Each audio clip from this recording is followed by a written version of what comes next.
Bonjour à toutes et à tous, c'est Xavier Lejeune, entraîneur et président des Apaches de Paname. Bonjour, c'est Philippe Brocker, entraîneur et président de Cannes et Dragons. Et vous ne rêvez pas, vous êtes bien sur Cannes TV. Alors pourquoi Cannes TV? Bien parce qu'on suit un certain nombre de youtubeurs sur internet, parce qu'on a aussi pas mal de choses à partager avec la communauté. Ouais, aussi parce que on aimerait bien avoir un site qui rassemble un petit peu tout ce qui se fait en vidéo sur la Cannes et d'autres activités qu'on fait depuis quelques années. On trouve que ça n'existe pas des masses et donc voilà, on aimerait bien avoir ce site centralisé sur lequel vous retrouverez des tas de choses, des bêtises, des choses sérieuses, des choses sportives et ludiques. Puisque c'était le but de notre association, en tout cas Cannes et Dragons au départ. L'idée de cette chaîne, c'est de pouvoir partager ce qu'on fait de mieux, à savoir de la canne de combat, mais aussi plein d'autres choses, des délires qu'on a en tête et qu'on aimerait bien aussi mettre en place. On va se faire plaisir avec d'autres activités, vous verrez, on a aussi plein d'idées, on déborde d'idées. Ouais, on a plein d'idées effectivement de différents exercices, de différents jeux, de différentes situations. Et puis il nous en viendra plein au cours de la saison, on espère. Voilà, c'est un nouveau projet qui nous tient à cœur et j'espère que ça vous plaira. La canne de combat, c'est un sport de combat, comme son nom l'indique. On l'abrège souvent en canne sportive parce qu'on distingue entre plusieurs disciplines à l'intérieur. La canne sportive, c'est vraiment l'approche purement réglementaire et compétitive de la canne, à savoir qu'on a une arme et il faut toucher l'adversaire pour marquer des points. Mais c'est pas aussi simple, heureusement.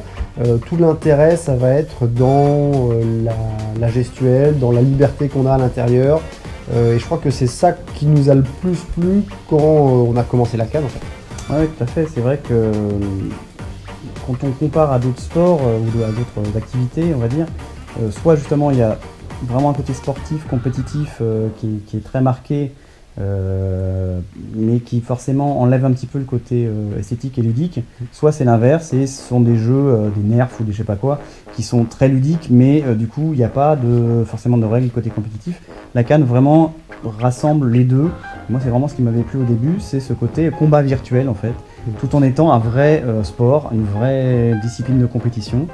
Et donc pouvoir s'amuser et faire du sport en même temps, tout simplement. Alors la canne, ses racines, c'est le 19e siècle parisien, puisque c'est l'époque à laquelle il était coutume, il était à la mode de porter une canne. On a tous en tête l'image de ces hommes en redingote ou en costume 3 pièces, portant le chapeau et la canne.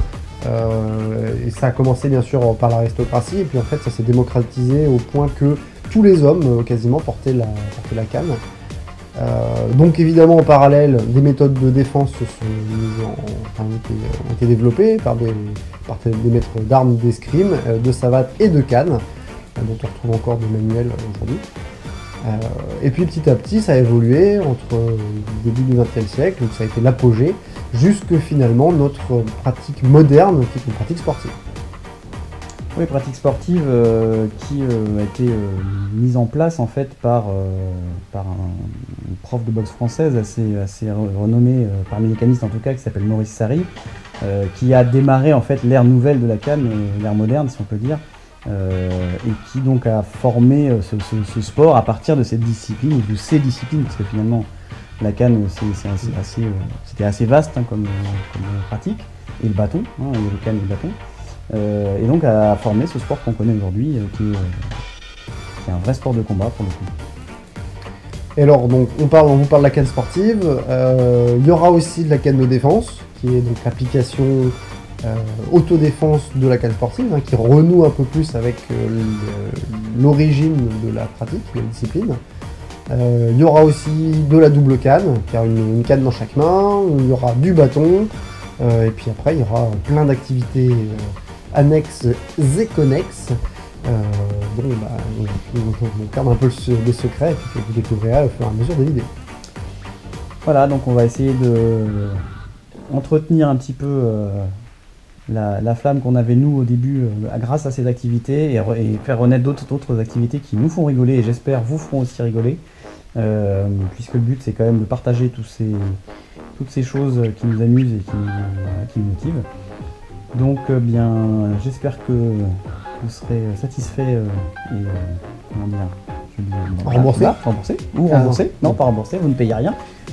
Mais vous pouvez quand même vous abonner à la chaîne en attendant, par ici, par là, je ne sais pas, quelque part, afin de nous soutenir et puis de partager évidemment ces vidéos le plus possible autour de vous, afin qu'on soit un peu plus connus. Vous les canistes, répandez la bonne nouvelle autour de vous, dans vos cercles d'amis, de famille, etc., pour que la canne soit connue, si vous avez envie de la faire connaître bien sûr.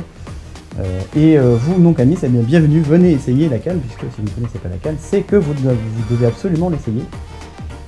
Vous avez les adresses des sites également qui sont un peu partout dans la description, sur le site, etc. Voilà. Et puis si jamais il y a des bonnes volontés qui veulent également partager des vidéos, n'hésitez pas à nous contacter, parce que cette chaîne se veut aussi une chaîne de partage.